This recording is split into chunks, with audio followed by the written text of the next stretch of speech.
rien. Donc ça, c'est ce dont ma fille a été victime. Elle avait quitté le monde, mais elle n'a pas trop quitté. Elle était au milieu. Le garçon est venu l'envoûter. Donc les chrétiens qui ne sont pas bien sortis d'Égypte, on peut vous maltraiter. Amen.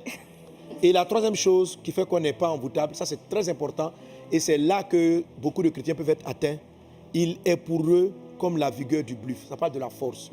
La fatigue, la tristesse, les émotions fragilisées peuvent vous rendre facilement envoûtable. Ok? Amen. Oui. Et donc, il est pour eux comme la vigueur du buffle. Amen. Je n'ai pas pris le temps de compter, alors je vais recompter. Je n'aperçois point d'iniquité. Donc, l'iniquité, l'injustice. L'Éternel est son Dieu. 3, L'Éternel, son Dieu, est avec lui. 3. Il est son roi. 4. 4, L'objet de son allégresse. 5. Sorti d'Égypte. 6, Vigueur du buffle. 7. 7. Amen.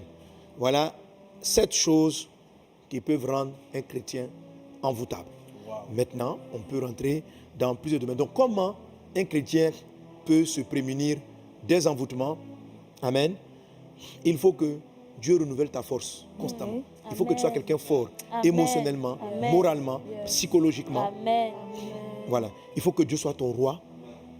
Donc toi-même, au moment où on ne t'a pas envoûté, mais est-ce que Dieu règne sur ta vie? Il faut être avec Dieu là où il va. Il faut être quelqu'un de juste. Et tu es justifié par le sang de Jésus, par ta foi en Christ. Il faut ne pas marcher vraiment dans l'iniquité, dans le péché. Ok? Et donc, la puissance de Christ est capable de t'en délivrer. Qu'il en soit ainsi dans nos vies, dans le nom de Jésus. Amen. Alors, sur la base de ces 7 points, nous allons prier Dieu, afin que toi qui es en train de me suivre, que là où Dieu voit qu'un de ces 7 points n'est pas en toi, que le Saint-Esprit mette le doigt aujourd'hui même sur ce qui n'est pas en toi, afin de rétablir toutes choses dans le nom de Jésus. On va se tenir debout et nous allons prier pour que chacune de ces 7 vérités soit dans la vie de chaque personne ici, afin que nous soyons victorieux de toute forme d'envoûtement. Reda brada sorobara la clorianta rababe, rababrada sorobara.